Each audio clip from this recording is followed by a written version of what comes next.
नमस्कार दोस्तों, polytechnic study centre में आपका फिर से एक बार स्वागत है। तो मैं आपके लिए एक नया वीडियो लेकर आ चुका हूँ। यहाँ पर हम सीधे कट टू द चेस बात करेंगे। हम सीधे यहाँ पर जो इसकी बात करनी है हमको, जहाँ पर सीधे सीधे हम यहाँ पर अपनी चीज़ों के बारे में बात करेंगे, अपने न्यूमेरिकल क्वेश्चंस की, यानी वन लाइनर्स की। तो क्वेश्चन नंबर 8 पर आ जाते हैं। जो हमने, अगर आपने पिछला वीडियो नहीं देखा है पूरा, हम लोगों ने यहाँ पर कम से कम 5 से 6 वीडियो की सीरीज़ में हम लोगों ने पूरी इसकी थ्योरी और थ्योरीज का रिविजन और प्लस कुछ क्वेश्चंस अभी मैं यहाँ पे क्वेश्चन करने जा रहे हैं।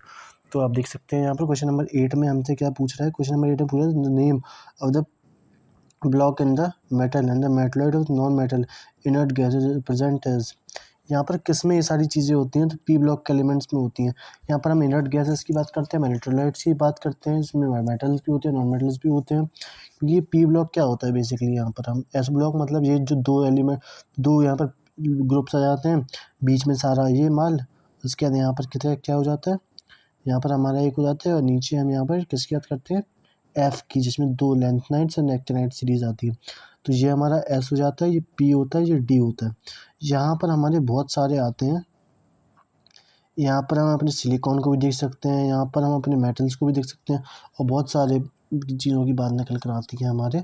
तो इनको हम यहाँ पर आसानी से फॉलो कर सकते हैं चीज़ों को। इसके बाद हम बात करें अगले क्वेश्चन की, तो यहाँ पर बोल रहे हैं which of the five the highest boiling point, सबसे ज़्यादा हाईएस्ट बॉइलिंग पॉइंट यहाँ पर किसका है। तो यहाँ पर सबसे ज़्यादा हाईएस्ट बॉइलिंग पॉइंट हमारा एक्सी का होता है, क्योंकि इसका ऑक्टेट आराम से कंप्लीट होता है और इसको तोड़ने में बहुत ज़्यादा चाहिए। क्योंकि अगर मान लीजिए एक कम होगा तो आराम से वो ले लेगा, एक ज़्यादा होगा तो आराम से वो दे देगा। तो यहाँ से इसको दिक्कत होती है, लेकिन 8 से 8 में अच्छे से अपनी बॉन्डिंग बना के रखता है, तो तोड़ने में दिक्कत होती है हमको। ऐसे ही यहाँ पर अगले क्वेश्चन में पूछा था कैटनाइज लीस्ट स्टेबल, सबसे कम स्टेबल कौन सा है इसमें। तो हमारा सिलिकॉन सबसे कम स्टेबल है, क्योंकि आप देखेंगे के का क्या होता है, यानी कि आप पोटेशियम है, यहाँ पर लिथियम देख लीजिए आप। तो लिथियम में क्या होता है, हाइड्रोजन हीलियम लिथियम 3 है, 3 क्या है, उसने एक दे दिया तो 2 हो गया, तो वो स्टेबल हो गया, यानी 2 पर और 8 पर स्टेबल रहता है। अगर आप एल्यूमिनियम की बात करें तो एल्यूमिनियम को निकालना पड़ेगा, एक सेकंड रुकिए। Hydrogen helium lithium barium boron carbon nitrogen oxygen fluorine neon sodium magnesium aluminium. Aluminium यानी कि 14। अब 14 में इन्होंने क्या किया, 2 इन लोग ने ऐड कर दिया, 2 ऐड कर दिया कि 2 दे दिया, समझ में नहीं आ रहा इसमें थोड़ा। अब सिलिकॉन में बेसिकली 4 होता है, अब 4 में वो 2 ले लेगा तो 6 हो जाएगा। तो 6 में कुछ मतलब नहीं बना उसका, या तो वो 2 के 2 दे दे या उसमें 4 और ले ले, तो वो उसके और पूरा ऑक्टेट 2 8 से कंप्लीट हो जाए। तो इसमें सबसे ज़्यादा अनस्टेबल यही है। The number of periods in modern periodic table is. ये थोड़ा अनसाइड क्वेश्चन है, आपको अगर नहीं पता होगा तो नहीं पता होगा, लेकिन इसका सही आंसर 9 है। इसमें 9 पीरियड्स होते हैं। इसके बाद least electronegative element in the periodic table is, सबसे लीस्ट एलिमेंट सबसे कम कौन है। Cu2 positive, Na positive, Xc। तो हमें क्यूब्रिक सब देखना होगा। हम ये नहीं बता सकते कि Na तो पॉजिटिव है तो एक पॉजिटिव चार्ज आएगा तो कम इलेक्ट्रोनेगेटिव होगा। ये सब चीज़ें नहीं, हमको पूरा चीज़ें बतानी पड़ेंगी इसमें अच्छे से एक्सप्लेन करके। तो बेसिकली Xc जो है वो सबसे कम इलेक्ट्रोनेगेटिव है। क्यों? क्योंकि फिर से वही, इसके चारों मतलब बंद है, यहाँ से पूरा ऑक्टेट कंप्लीट है, कोई इसमें लेन देन नहीं हो रहा है, तो आराम से ये इलेक्ट्रोनेगेटिव सबसे कम है। और अगर बात निकले तो यहाँ से इतने इंपॉर्टेंट क्वेश्चन है नहीं। Only metal with 0 degree, liquid at 0 degree Celsius. तो ये आप मेरे को दोनों क्वेश्चन के आंसर बताएंगे। लीस्ट आयनाइजेशन पोटेंशियल किसका होता है। आ जाते हैं हम सीधे किस पर, क्वेश्चन नंबर 17 पर। क्या बोल रहा है देखते हैं। क्वेश्चन नंबर 17 हमसे बोल रहा है कि थर्ड पीरियड में most acidic is formed by, most acidic compound oxide basically formed by, किससे बनेगा। तो हमको पता होना चाहिए कि क्लोरीन सबसे मोस्ट एसिडिक कंपाउंड बनाएगा किसके अंदर, थर्ड पीरियड के अंदर। क्यों? क्योंकि उसमें सिर्फ ऐसा देख लीजिए आप, क्लोरीन या इसकी प्रॉपर्टीज़ का कोई भी आप देखिए, क्लोरीन Cl Br या I, सबसे आसान यही है। तो 11 होता है इसका 281। तो एसिडिक बनाने के लिए, एसिडिक ऑक्साइड बेसिकली का क्या मतलब हुआ कि एसिडिक क्या चीज़ होती है, यानी कि जब भी हम एटॉमिक मतलब इलेक्ट्रॉन की लेन देन में एसिडिक की बात करें, यानी कि हम उसमें नहीं इस सेंस में बात करते हैं कि सबसे बेसिक जो H+ और OH नेगेटिव उसके अलग हट के बात करें, तो इसका मतलब ये हो जाएगा कि इलेक्ट्रॉन का लेन देन, यानी अगर ये दे देगा एक चीज़, तो देने पर मैं क्या तरीका याद करता हूँ उस करने का, यानी कि 281 है, तो यानी कि एक दे देगा तो ज़्यादा स्टेबल हो जाएगा, दे रहा है तो उदारता दिखा रहा है, तो यानी पॉजिटिव चीज़ है, अच्छी चीज़ है। मेरा तरीका ऐसा है याद करने का इसको, तो अच्छी चीज़ है, यानी कि पॉजिटिव चार्ज है। पॉजिटिव चार्ज किस में आता है, H पॉजिटिव में। तो H पॉजिटिव क्या होता है, एसिडिक। तो इसीलिए मोस्ट एसिडिक ऑक्साइड ये बन जाएगा।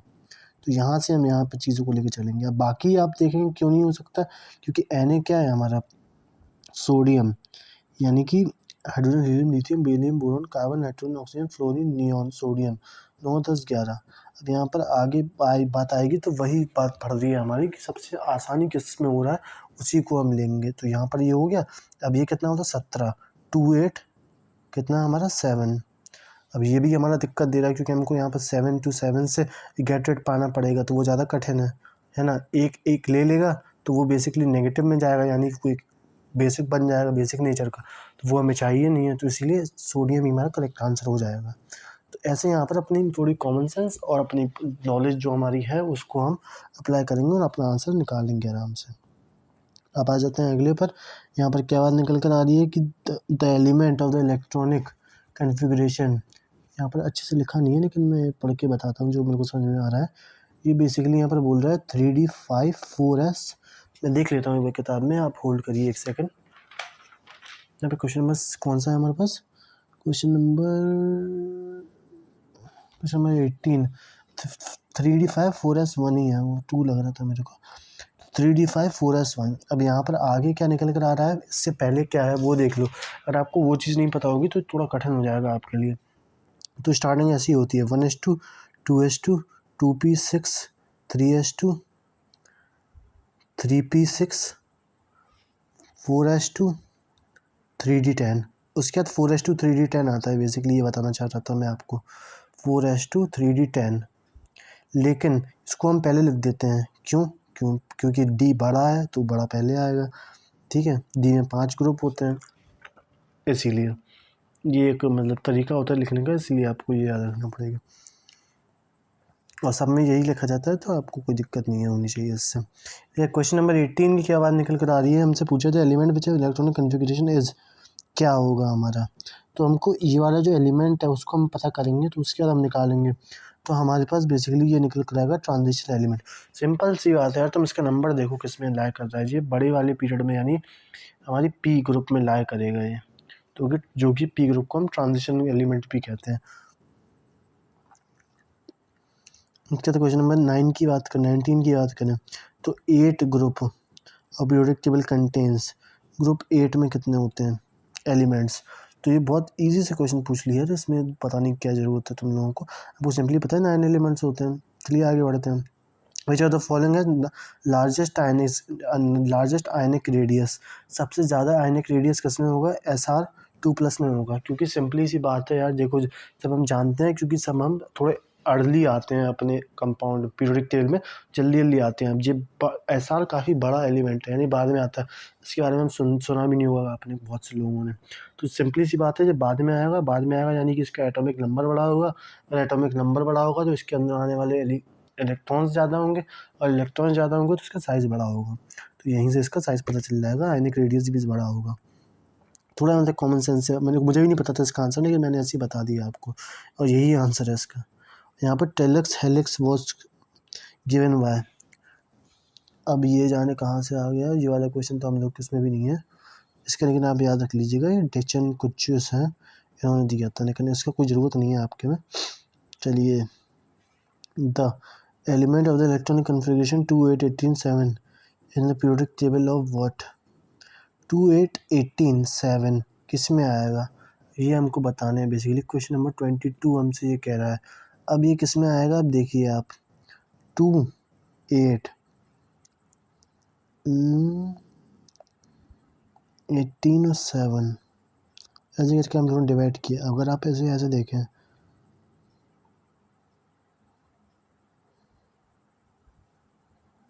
1 2 3 4 5 इसको बता दें तो ये 5 ग्रुप में आएगा, सॉरी 6, क्योंकि आप क्या है यहाँ पर 2 2 4 और 2 6, तो ये सीधे हमारा ग्रुप 6 में आ जाएगा। समझिए आप कैसे, ये छोटी सी ट्रिक है जिसको मैंने अभी डेवलप करा है। क्योंकि आप देखिए 1 2 और यहाँ पर 3 और 4 5 6 7 ग्रुप 7। चलिए आगे आते हैं। Which of the smallest size, सबसे स्मॉलेस्ट साइज़ किसका है, नेगेटिव है तो सबसे कम साइज़ उसका ही होना चाहिए। आप देखिए सबसे कम इसमें किसका है, एटॉमिक नंबर सबसे कम किसका है, hydrogen, helium, lithium, beryllium, boron, sodium, magnesium, aluminium, silicon, phosphorus, sulphur, chlorine, argon,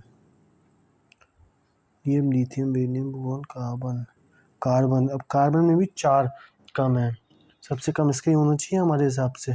क्या क्वेश्चन नंबर 23 का हम पूछ रहे हैं कि हमें सबसे कम साइज़ किसका होगा, लेकिन इसके बाद हम ये भूल जाते हैं कि अगर हम नेगेटिव की बात करें तो उसका सबसे ज़्यादा इलेक्ट्रोनेगेटिविटी जिसकी सबसे ज़्यादा हो उसका साइज़ भी सबसे कम होगा, तो इसीलिए एफ नेगेटिव का साइज़ सबसे कम होगा। तो यहीं से हम इस वीडियो को यहीं समाप्त करते हैं। मैं दोबारा आपको बता दूं कि पॉलिटेक्निक स्टडी सेंटर का कोर्स ऑनलाइन आ चुका है हमारी ऑफिशियल साइट पर, और आपको उसके बारे में जानना है, उसके बारे में चीज़ें जाननी है तो आप मेरे को इंस्टाग्राम पर कॉन्टैक्ट कर सकते हैं, लिंक आपको डिस्क्रिप्शन में मिल जाएगा।